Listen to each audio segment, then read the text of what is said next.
Hey there, cats and kitties. I am the Blues Man, Johnny Blues, coming at you live to talk about episode 12 of the anime series Just Because. For all intents and purposes, the season finale, series finale, and, man, did they stave it off to the last friggin' minute. The show has pretty much all but become solely about that love triangle with Eita, Komiya, and Natsume, respectively. We've kind of had all of the other loose ties and things wrapped up. You know, the whole aspect of the dynamic going on between Haruto and Hazuki is pretty much all said and done the last couple of episodes, and it was still nice picking up with them and seeing them still talking, and once the graduation is complete, as the end credits are rolling, we find they're still keeping in contact, and he is thoroughly moved on to his job placement, and she has moved on to her school, and they're finding themselves, in well surroundings. They're making friends, they're continuing on, and they're still keeping in contact with some of their old friends and things like that.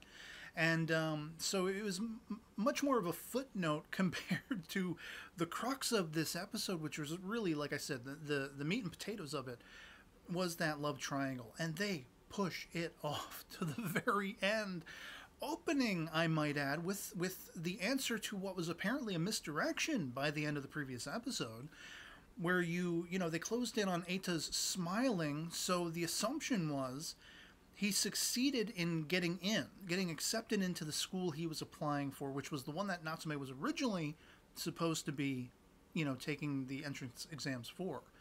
But do we find, as this episode opens, that's actually an ironic smile, a defeatist smile, because he didn't get in, he didn't succeed.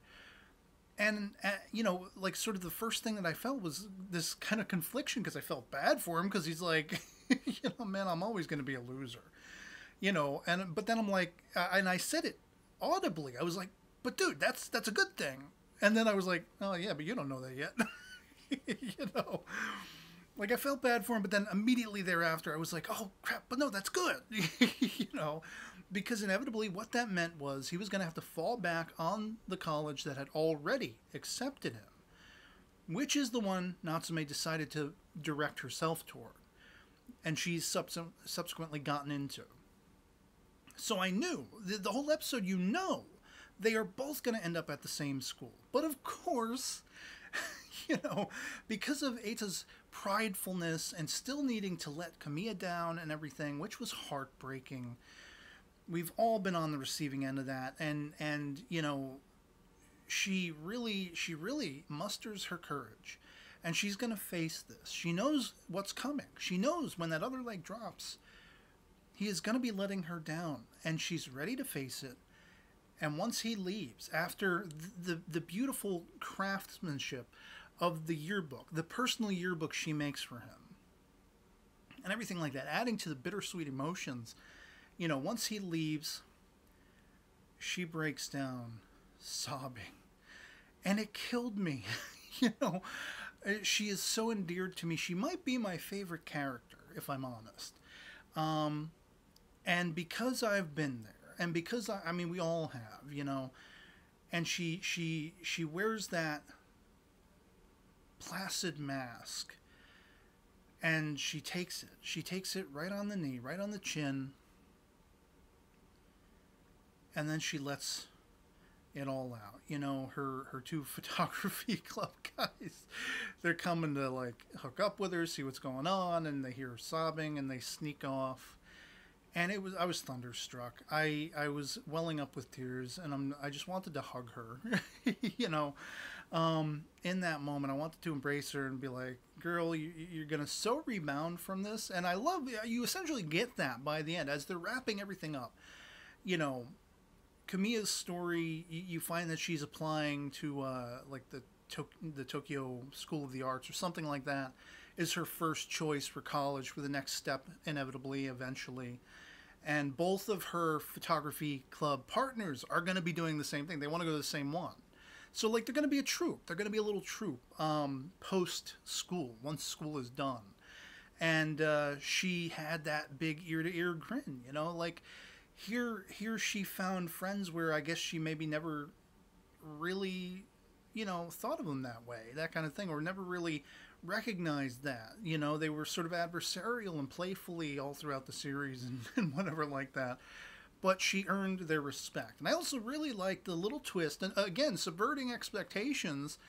Not only do we open with Eita's actually not succeeding in getting accepted to the school he applied for, which was the one Natsume was originally going to apply for, but we also have this, you know, this award that she won is not for the picture we all think it is. For the photograph of that she took of Eita throwing the baseball, pitching the baseball to Haruto. That wasn't the photograph. It was a picture of Komiya taking that picture. And as soon as I found that out, like, you find out, you know, Eita has gone and seen it, and he knows about the award she won, you know, all that kind of stuff, because he wanted to see for himself.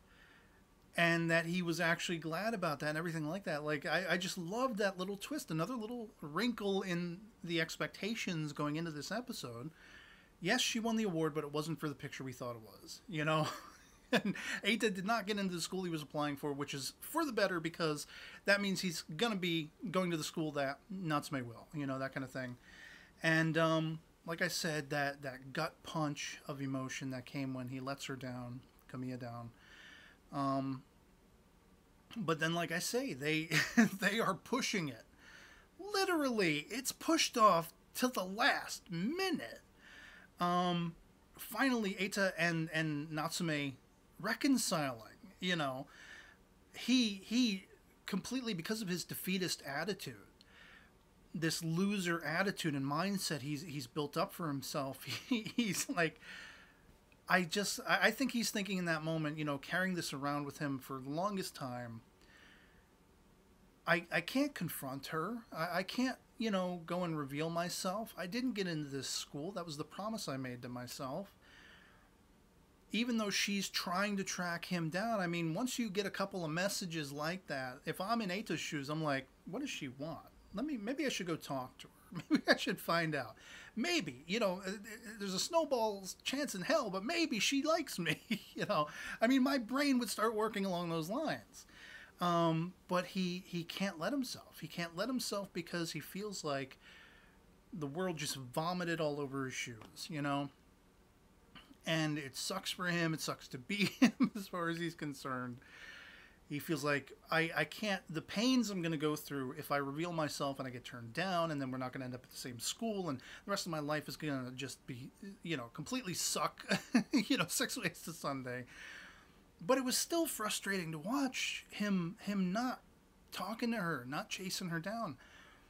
What kind of saved it for me was rounding back to that revisiting of the baseball diamond between he and Haruto. Only now, you know, where they were in that equation was flipped. It was constantly Haruto from the beginning needing to hit that home run, because that meant it was symbolic of his courage, his lack of courage, and needing to get over that hurdle, needing that shot of adrenaline to push him to approach Hazuki and reveal his feelings and emotions and you know, thoughts about her, all of that stuff about her. And so here we have it flipped on its ear. It's reversed, where Eita has to hit the home run. And he hits the one and it fouls. He hits the other one and it fouls. And finally, like the third one, he hits that home run.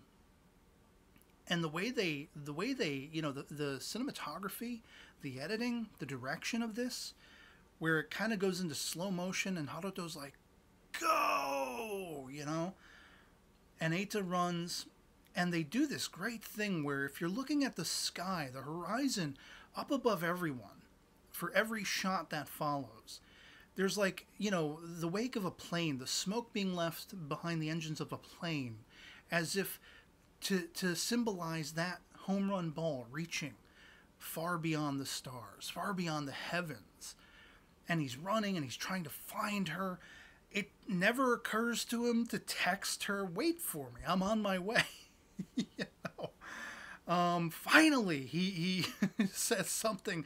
When all is said and done, oh, I got there too late. She's being prompted by her friends to go out karaokeing and whatever like that to celebrate their graduation. And so she lingers, she waits, and he never shows up. He shows up too late. And it was interesting because I thought there was one brief moment where I thought Natsume was watching him, you know, swinging the bat. He and Haruto on the diamond, on the baseball field, and I guess not. Kamiya ended up seeing it, and you see her awestruck when that ball goes flying. Much as myself, the viewer, I'm like, whoa. Because again, it corresponds with then you're looking up at the skies above him as he's running, above her and above Haruto and above everyone. They, you know, you see that stream of smoke as if that is the ball. And that's like the welling up of his adrenaline, the welling up of his courage, seeking Natsume out. And then it's all for naught. Momentarily, you know, as the end credits roll. And there's no resolution. And I'm like, you got to be kidding me. And I'm looking at the timestamp, and I'm like trying to juggle back and forth between looking at the timestamp, reading the dialogue, seeing how things have panned out for Haruto and Hazuki and Kamiya and her photography club compadres and everything. And I'm like, okay, there's still more. There's got to still be more, you know. And so then we pick up with Eita at his college. And I know Natsume's there. But if you're listening to the dialogue, you know, I think it's Hazuki asking Haruto, does he know? Does Eita know that she's there? No, apparently not. We find out from Eita himself. He's looking back over the message where he said, I'm sorry I got there late. A month has passed. They're both in the school, acclimating to their new surroundings together, and they don't even know they're both there, within arm's reach of each other. And I'm just like, oh my God, is this going to end with them not figuring it out? It's going to just be like left ambiguous, which was the thing I've been pining over in these videos. I don't want an ambiguous ending. Thankfully, the characters did not all go their separate ways, all told. They're all still keeping in contact. You know, their friendships are still, you know, lingering on and still existing even beyond their high school days and all this stuff. And I was happy about that. But I'm like, the other leg needs to drop, and I need resolution. I need to see them at least show me one final scene of them recognizing they're both in the same school, even if not a word has passed between them. Give me that, at least. But they gave me much more satisfaction, much more resolution than I was fearing I was going to get at that point. Because, of course, he's checking his messages. He's just sort of walking around the campus. And they do this really interesting, you know, almost like watercolor fade effect in the background. Like, you know, I don't know whether that was just to symbolize his focusing solely on the message and his relationship and how it didn't go anywhere, how he wasn't able to catch up with Natsume or whatever like that. You know, he's sort of in his own little bubble, his own little world. Or if it was meant to indicate in the moment the passage of even that much more time. But I think it was very much exclusively that he's in his own mindset. He's in his own mind, in his own head, thinking about her, thinking about the missed opportunity. And much as the discussion is sort of mirrored in the back and forth between Haruto and Hazuki about, you know, acclimating to their new surroundings, his new job, her new school placement, and the band and everything like that, you know, still playing her trumpet or whatever it was.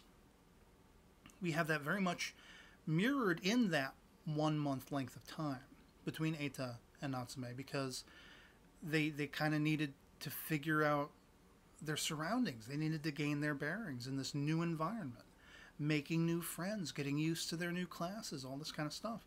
So there's this, you know, sort of poetic aesthetic that's going on there with them only then, a month later, a month too late, you would think, for all intents and purposes.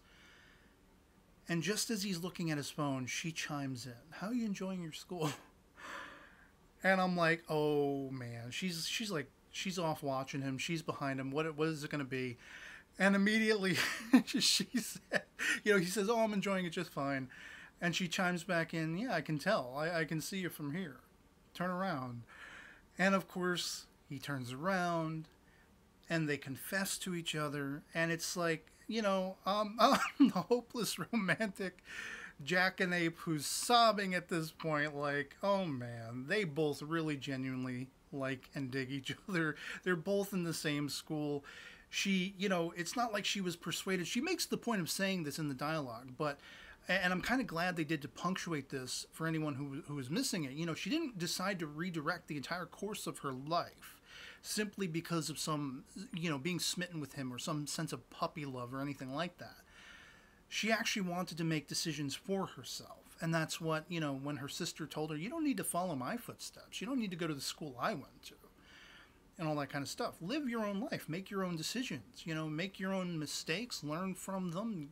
Go wherever you want to go as far as, schooling and learning, education is concerned. Think about your future and think about where you want to be in the next week, in the next month, in the next year, in the next 5 years. And that is really what prompted her, because she hadn't made any resolutions to herself that she was going to confess to him. It was only part and parcel with her success in attaining the directive that she was now positioning herself in for her future. And with that, she found her place. They've taken the time. They've settled in. And here, they're face to face. And they still feel that way about each other. And I'm just... I'm just aglow. I've got tears flowing. I'm smiling. I'm sure I'm blushing. And it was the perfect cap on the bottle that I so desperately wanted. It answered all of my wants and desires for all of the characters. And it was pitch perfect as far as I was concerned. They well and truly confessed. They're well and truly, sort of exploring their day-to-day lives, building toward whatever their future beholds together, arm in arm, hand in hand. And I love that Komiya, has her photography club compadres, as I called them, following along with her. It's like she didn't get the crappy end of the stick. She isn't the loser in all of this. She still has so much to look forward to, so much to be excited about. With that photography award, keeping the photography club potentially open beyond her eventually leaving, that's the legacy she leaves behind and everything like that. She made well and true accomplishments. So there is no loser. This is just the evolutionary scale of living, This was their young lives, and they're all moving on to adulthood and whatever that next chapter beholds, whatever is over that next horizon. And sometimes, in the course of living, it means people entering and exiting your lives and all that kind of stuff. And sometimes it's joyous, sometimes it's painful, sometimes it's sad, sometimes it's aggravating, and all that stuff. And we got shades of little bits of all of that in this series. It was very much, people sometimes refer to slice of life anime, and it's like, these sort of quirky, not really realistic, almost comedy series and things of that nature. But this is the truest estimation of a slice of life, of real, actual living, of a certain period, a certain time in our lives, that even no matter where we are in the world, there's so much that we can find relatable, that we all experience, no matter the culture, no matter the background. It's all about the emotions and the growing up, the evolving, the learning, and all that kind of stuff. And so it is, for my part, the truest estimation of slice of life. But it was, of course, as I have touched upon in my previous discussion videos, there is just a hint of an idealistic value that is surrounding it all. So while you have a very sort of realistic sense about things, there is a realism. Of course, it still is a fictional series. It still is a fictional story. These are fictional characters. And, you know, some people might fault it for what I have esteemed as being a pitch perfect ending. Some people might say, well, that's not realistic at all. Sometimes it is, sometimes, you know, sometimes it isn't. C'est la vie, such is life. And I enjoyed every drip and minute of this series. I enjoyed the character dynamics. I enjoyed all of the interpersonal interconnectivity. And I enjoyed when things didn't work out and didn't go together just as much as I enjoyed when things did. Because that is real life. And, yeah. So, I'd love to hear from you guys in the comments below what you thought of episode 12 of Just Because and the series on whole. If you enjoyed it, love it or hate it, anything goes in the comments below. It's all about just having a great conversation. Our POVs can certainly disagree, and if you found fault with any of it, if you didn't find it as resounding as I am laying forth I did in this video and everything like that, let me know as to why. You know, it's great having differences of opinions just as much as it is having a sort of, you know, passive agreement or excitable agreement between us, because that, again, is part of life. That is the slice of life. And so, yeah, otherwise it'll be pretty much it for me on this. Hope this video finds you well, and I'll catch you all later. Peace.